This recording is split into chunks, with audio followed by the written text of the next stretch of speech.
자, 리포트에서 보신 정치권 쟁점들 짚어봅니다. 조현삼 민주당 법률위 부위원장, 김기흥 국민의힘 미디어 대변인 나오셨습니다. 안녕하십니까? 안녕하세요. 안녕하세요. 오늘 국민의힘에서는 이해운 기획예산처 장관 후보자는 부동산, 병역, 입시, 갑질, 이른바 국민 4대 영린을 모두 건드리고 있다고 직격했습니다. 특히 입시 문제는 청년층 민심을 좌우하는 민감한 사안이기도 한데요. 이 후보자가 장남의 연세대 입학 특혜 의혹에 대해 어떻게 해명을 했는지 들어보시죠. 그래서 결국 의원님. 무슨 전형으로 입학했대요, 장남이? 그래서 지금 설명드립니다. 자, 네. 사회기여자 전형으로 입학한 건 맞습니까? 네, 자, 후보자나 남편의 부모님들은 혹시 독립유공자입니까? 아닙니다. 네. 그러면은 국위 선양자로 입학했습니까? 네, 그렇다고 확인을 자, 했습니다. 집안에 누가 이렇게 국위 선양했습니까? 어제 그래서 저희가 학교 측에 확인한 것은 누가 국위 선양을 했냐니까요. 국위 선양자가 누구냐고요? 자, 정리 좀 의원님, 하십시오. 의원님, 정리합시다. 조용하시고요. 예, 청조 근조 훈장, 무궁 훈장 등등을 받은 사람의 자녀 또는 손자녀는 그런 게 어디 있습니까? 여기 보세요. 시아버님이 우리나라의 국위를 선양한 사람입니까?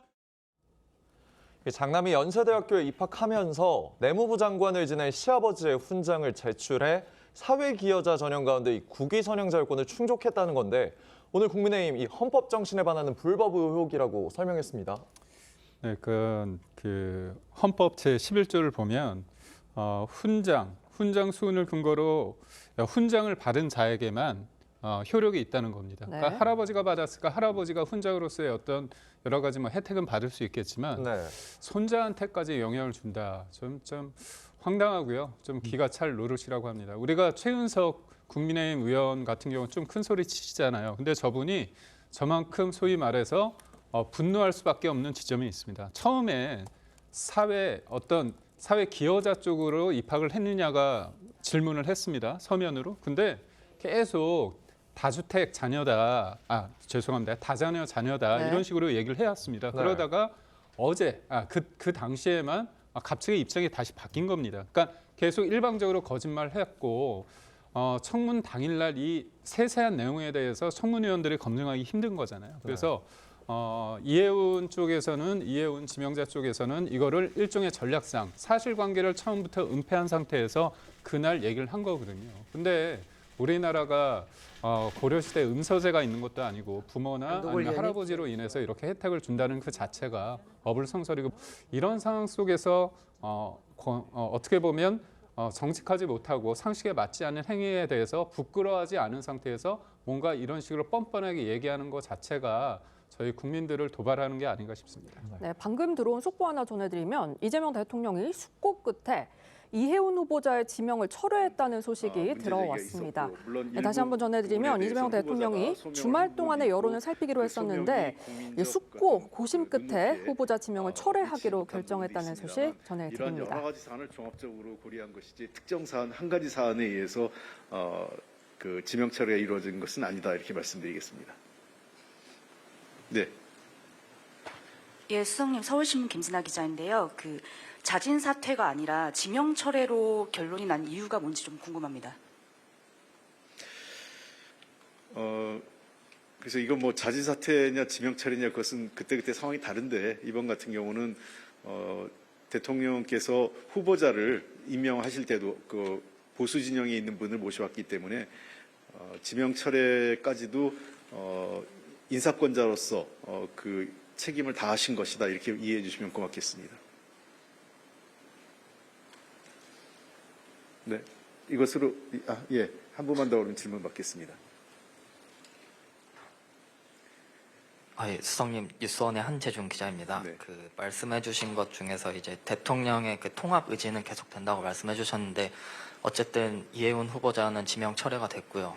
이제 새로운 좀 인물을 모색하셔야 될 텐데 그럼 저희가 좀 예상하기에 또 이번 또 새로운 인물 지명도 통합의 가치를 되새기면서 좀 저쪽 진영의 인사를 좀 적극 고려할 의사도 있다고 받아들여도 될까요?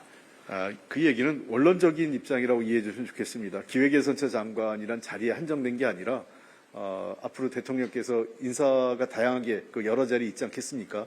그럴 때 고려하는 요소 중에 하나가 우리 사회의 통합이라는 측면도 늘 고려하면서 인사를 하겠다는 것이지 기획예산처 장관을 딱 정해놓고 이 자리는 그 통합적 자리라서 약간 보수 진영인 사람을 꼭 모시겠다 이런 의미로 이해하실 필요는 없습니다. 네, 다 되셨습니까? 이것으로 마무리하겠습니다. 고맙습니다. 네, 지명 철회와 관련한 홍익표 정무수석의 브리핑 들으셨고요. 이 자진 사퇴가 아니라 지명 철회를 한 이유를 물었는데 지금 이해훈 후보자에 대한 지명 철회 어떤 배경에서 이런 결정을 했다고 보시는지요? 이재명 대통령께서는 처음부터 이 모든 이해훈 후보자에 대한 지명을 고집하겠다는 그런 뜻을 밝히지 않았습니다. 인사청문회 과정을 통해서 각종 불거졌던 의혹에 대해서 후보자가 어떻게 소명을 하는지를 지켜본 다음에 국민들의 눈높이에 맞는 결정을 하겠다고 말씀을 하신 바가 있죠. 네. 국민들의 눈높이와 청와대의 눈높이는 전혀 다르지 않습니다. 같은 지점을 바라보고 있다고 하겠고요. 많은 분들이 아마 생중계로 보신 분들도 있으실 겁니다. 네. 이해훈 후보자에 대한 이번 인사청문회 과정에서 어느 정도로까지 소명을 할 수 있을 것인가라는 것이 관심사였는데 매우 미흡한 부분이 있었다고 할 수가 있겠죠. 이해훈 후보자 물론 각종 의혹에 대해서 스스로 해명을 하고자 했지만 구체적이고 객관적인 자료를 제출하지 못한 부분 분명히 있습니다. 국민의힘을 납득시키지 못했고요. 아마 민주당도 납득시키지 못한 부분이 있습니다. 여야 모두 납득시키지 못했고 그것이 그대로 국민들에게 투영이 된 부분도 있습니다. 그렇기 때문에 이재명 대통령 입장에서는 통합의 가치로 보수 진영 인사를 모셔온 거 아니겠습니까? 그렇기 때문에 그러한 부분들을 충분히 고려하여 숙고 끝에 국민들의 눈높이에 맞는 이번 지명철의 결정을 한 것이 아닌가 싶고요. 그렇기 때문에 앞서도 말씀을 드렸지만 인사청문회 과정이 반드시 필요한 것이라는 말씀을 다시 한번 드리고 싶습니다. 네. 네, 관련해서 국민의힘은 좀 어떻게 보셨습니까? 자진 사퇴가 아니라 지명 철회라 함은 네. 만약에 저희 정무수석 입장대로 인사권자로서의 책임을 다했다고 말씀을 하신다면 국민께 송구하고 죄송하다 말씀이 나오는 게 맞는 것 같습니다. 앞서 우리가 그 내용을 정무수석을 통해 가지고 나왔는지 모르겠지만 일단 지명 철회를 하기 전에 이러이러한 상황에 대해서 국민께 참 송구하다. 대통령으로서 인사권자로서 그런 얘기를 하셔야 되는데 그런 얘기가 없는 것 같습니다. 그렇다면 사실 자진 사퇴를 하길 바랬을 겁니다. 이해훈 후보자가. 근데 이해훈 후보자 입장에서는 본인 자신에 대해서 같이 해자놓고서 지켜주지 않는다. 일종의 배신감을 느낄 수 있습니다. 네. 지금 아파트도 내놓아야 되거든요. 그러면 아들 문제 같은 경우도 굉장히 불거져서 이 문제는 제가 볼 때 수사 영역으로 넘어갈 판입니다. 그렇다면 본인은 여하튼 본인을 지키기 위해서라도 자진 사퇴를 안 할 것이었습니다. 그래서 결국은 답은 지명 철회뿐이 없다고 저는 봤는데 언론에서는 빠르면 내일 정도 나온다 얘기했는데 오늘 이례적으로 한 건 국민들 민심이 좋지 않다는 걸 느꼈고 그렇다면 지명 철회라는 형식을 했다면 제가 앞서 말씀드린 것처럼 대통령께서 인맥권자로서의 국민께 대한 송구한 마음 그리고 통합이라는 가치로 했지만 사실상 통합이 아니고 뭔가 상대 진영의 사람을 씀으로써 공학적으로 그쪽 진영, 소위 말해서 보수 진영을 흔들어 놓고자 하는 어떤 정치적 의도가 있었다고 볼 수밖에 없거든요. 근데 역설적으로 협치의 어떤 모습은 보였습니다. 예. 청문회 과정에서 여야를 상관없이 네. 이해훈 후보자의 문제점을 지적을 했거든요. 예. 네, 앞서 나흘 전 기자회견 당시 이재명 대통령 이해훈 후보자 거취를 두고 고심을 하고 있다고 밝히기도 했는데요. 직접 들어보시죠. 참 어렵습니다. 이해훈 지명자에 대해서 어떻게 할지는 아직 결정은 못했어요. 뭐 저로서도 아쉽기도 하죠. 그러나 그에 대해서 본인의 해명도 또 들어봐야 되는 거 아닌가요? 그게 공정하죠. 네, 자 이해훈 후보자 결국은 지명 철회로 이렇게 결론이 났습니다. 하지만 이 관련 의혹들이 계속 나와 있던 상태였잖아요. 네. 어떻게 수사를 이어가야 한다고 보십니까? 우선적으로 검증의 책임이 있고요. 네. 그 다음에 이제 실정법 위반이 있기 때문에 수사로 돼야 되는데 네. 이재명 대통령께서 이제 백혜룡 경정이 있지 않습니까? 네. 어떻게 보면 그분이 주장하는 건 굉장히 황당한 음모론에 가까운 분인데도 불구하고 특정 사건에 대해서 백혜룡 경정을 투입을 했습니다. 그렇게 여러 가지 관심이 많으신데 네. 지금 국민적 분노를 자아내는 부정 청약, 그다음에 아들 문제 관련해서 여러 가지 일련의 상황이 있기 때문에 이거는 이재명 대통령께서 직접 국민들이 분노하는 이 시점에 대해서 경찰에 좀 더 구체적인 어떤 수사 사안에 대해서 말씀을 하시는 게 좋지 않을까 네. 그런 생각을 했습니다. 이 첫 기획예산처 장관이었던 만큼 야심차게 추진을 해왔었는데 그렇다면 다음 인사는 진보 쪽에서 추진을 하게 될까요? 아마 그런 부분도 고민을 하실 것 같습니다. 특정한 내각 구성원 자리를 두고 보수 진영 인사를 기용하겠다는 뜻은 아니었을 겁니다. 기획예산처 초대 장관으로 여러 인사들을 검토하다가 이번 이해운 후보자라는 보수 진영에서 오랫동안 정치 활동을 하신 분을 낙점을 했다고 볼 수가 있는 것이고요. 이번 낙마를 통해 가지고 다시 한번 원점에서 기획예산처 장관으로 적절한 인사를 아마 고민을 하지 않을까 싶고요. 그것은 뭐 굳이 보수, 진보, 진영을 가리지 않고 적절한 인사를 아마 고민하지 않을까 싶고요. 좀 아쉬운 부분은 이번에 보수 인사 중에서 가장 경제통으로 불렸던 이해운 후보자 5차례나 공천을 받았고 3번이나 국회의원이 되셨죠. 그럼에도 불구하고 이와 같이 수많은 의혹이 있다. 그렇다고 한다면 과거 국민의힘 쪽에서는 이러한 모든 것들이 검증이 되지 않았다는 그런 부분도 있지 않겠습니까? 보수 인사를 탕평의 인사, 통합의 인사로 기용을 하고자 하더라도 네. 이렇게까지 검증을 받았던 인사마저도 이렇게까지 흠이 있다고 한다면 어떻게 인사를 진행해야 될지 그런 부분들에 대해서 아마 이재명 대통령께서는 아마 고심을 더욱더 하지 않을까 싶습니다. 예. 관련해서 다음 인사 좀 어떤 방향으로 진행되어야 한다고 생각하십니까? 아무래도 이제 기획 예산처 관련해서 통합의 기치를 걸었지만 현실적으로 힘들지 않았습니까? 네. 근데 이재명 정부에서 통합 인사라는 건 꼭 기획예산처 장관에 국한되지는 않을 것 같습니다. 그래서 이번 인사 같은 경우는 본인 쪽 진영에서 좀 쓸 것 같고요. 아무래도 빨리빨리 좀 해야 될 부분이 있으니까요. 다음 인사나 아니면 다다음 인사 때 좀 더 통합적인 인사를 내세우겠지만 만약 그렇다면 이른바 여야 지도부를 만나서 허심탄회하게 국민의힘 쪽에서 추천하고 싶은 사람이 어떤 분인지 그런 어떤 그런 과정에서의 협치와 통합을 이끌어낸 다음에 거기에서 나오는 인사를 쓰는 게 맞지 않을까 싶습니다. 네, 앞서 이해운 후보자는 아파트를 포기할 의사가 있느냐는 질문에 네라고 답을 하면서도 동시에 수사기관의 뜻에 따르겠다라고 했거든요. 그럼 이 답변을 어떻게 해석해야 될지도 궁금하고 이 집은 어떻게 되는 건가요?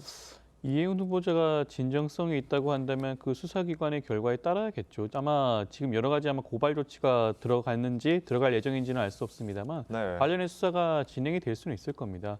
지금 청약 과정에서 부정한 행위가 있었다라고 한다면 그것 자체가 큰 문제가 될 수가 있는 것이고요.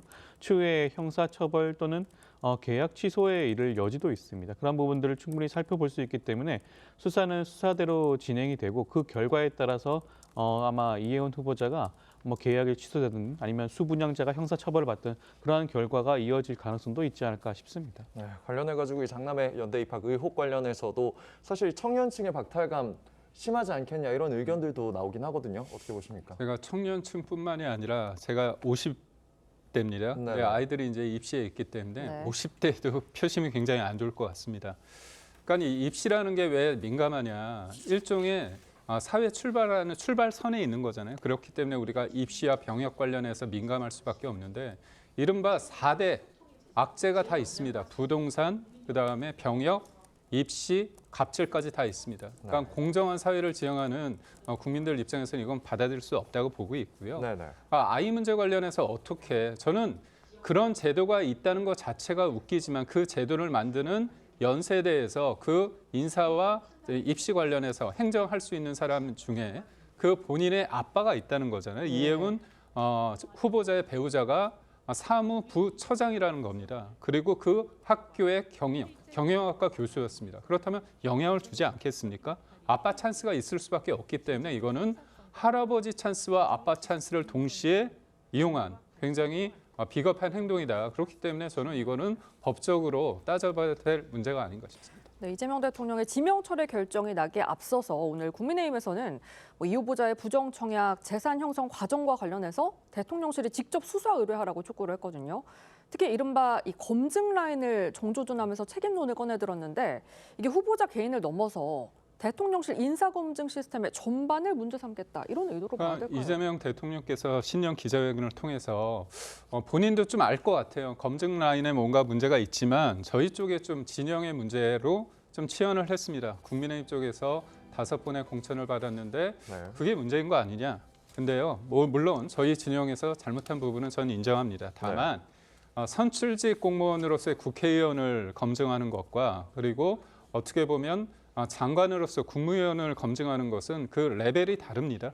그렇기 때문에 그걸 등치한다는 게 참 문제고 저는 이재명 대통령께서 조금 잔인하다. 지나치게 희망 고문을 한 게 아닌가 싶은 게 이미 검증에서 실패했던 게 나왔고요. 국민의 검증이라 불리는 언론을 통해서도 문제가 있음이 나왔습니다. 그럼에도 불구하고 네. 형식 논리에 지나쳐서 청문회까지 했다. 혹 때려다 혹이 더 붙인 격 아닙니까? 그래서 이해운 후보자 입장에서는 크게 배신당했다. 이거 마지막에 한 말씀 드리자면 분위기에 휩쓸려 갔다가 후회했다고 자기가 집회 나간 것을 후회하지 않았습니까? 네. 네. 저는 그 얘기를 듣고 제가 패널을 할 때 뭐라고 얘기했냐면 민주당 이재명 정부 쪽에 분위기에 휩쓸려 갔다가 본인이 후회하게 될 것이다 얘기했는데 그 말대로 됐습니다. 네, 이재명 대통령이 이해운 후보자 지명 철회를 했다는 소식 전해드렸고요. 지금부터는 국민의힘 소식 짚어보겠습니다. 어제 국회의사당 앞에 한동훈 전 대표 지지자들이 집결해서 한동훈 전 대표 제명 철회를 요구했습니다. 어제 집회 모습부터 보시죠.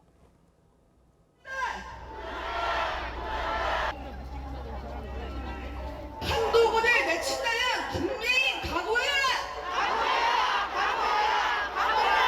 우리 한동훈 대표가 뭐라고 그랬죠? 비상계엄은 우리 아버지가 했어도 내가 막았을 것이다. 강강약약 할 수 있는 한동훈 같은 정치인이 우리 시대의 새로운 정치인이 아니겠습니까? 자, 이 주최 측은 어제 집회에 3만 명이 모인 것으로 추산했습니다. 그런데 어제 집회, 한동훈 전 대표는 물론 친한계 현역 의원들도 모습을 보이지 않았어요. 이거 어떤 의미가 있을까요? 우선적으로 한동훈 전 대표에 대한 어떤 징계 과정이 개인적인 어떤 의사에서 이루어진 게 아니라 당의 공식적인 절차를 통해서 이루어졌습니다. 네. 당무감사가 이루어졌고 윤리위원회에서 내린 결정이고요.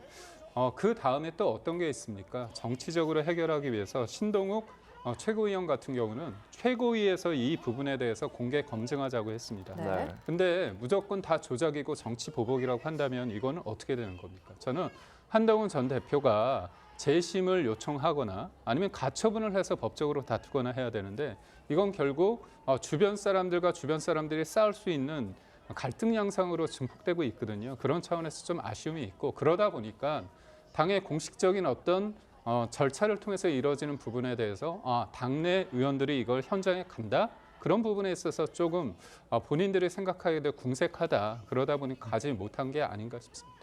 네, 이런 거는 한 전 대표는 지지자들과 소통하는 플랫폼에 글을 올렸습니다. 이 추운 날 이렇게 많이 나오셨다. 이게 진짜 보수 결집이다라고 화답을 했거든요. 한 전 대표가 잇따라 입장을 내고 있는데 국민의힘에서 어떻게 보고 계신가요? 저는 좀 아쉬운 게 본인도 당대표를 하셨잖아요. 네. 그러면 본인을 지지하는 쪽은 진짜 보수고 나머지는 가짜 보수입니까? 저도 뭐 가짜 보수입니까?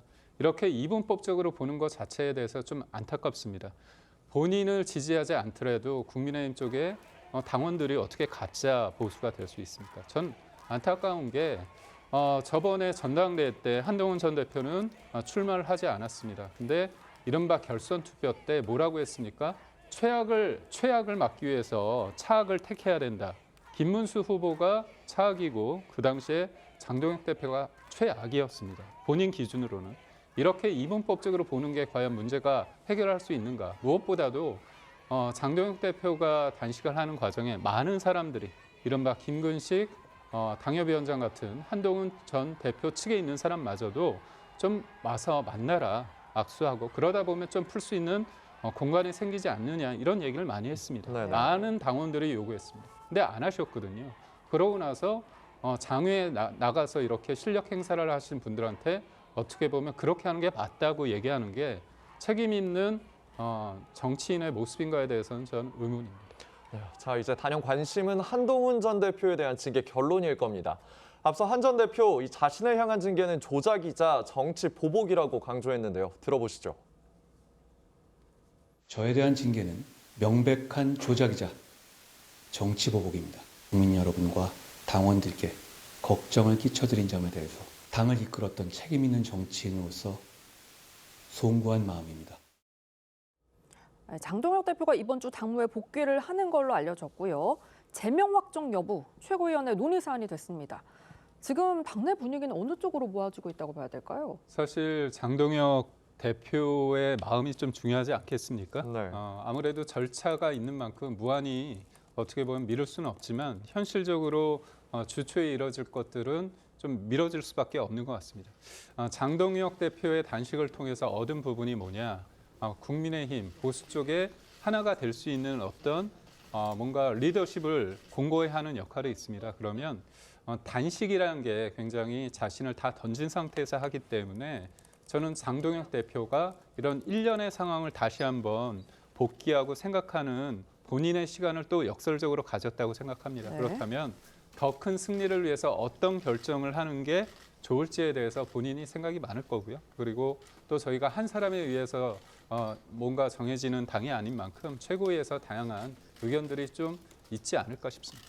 네, 이제 결국 선택은 이 제명이냐 아니면 갈등 봉합을 위한 통합이냐 이 둘 중 하나일 텐데 어느 쪽이든 국민의힘 입장에선 내용은 좀 불가피해 보이긴 합니다. 어떤 선택이 나와야 한다고 보십니까?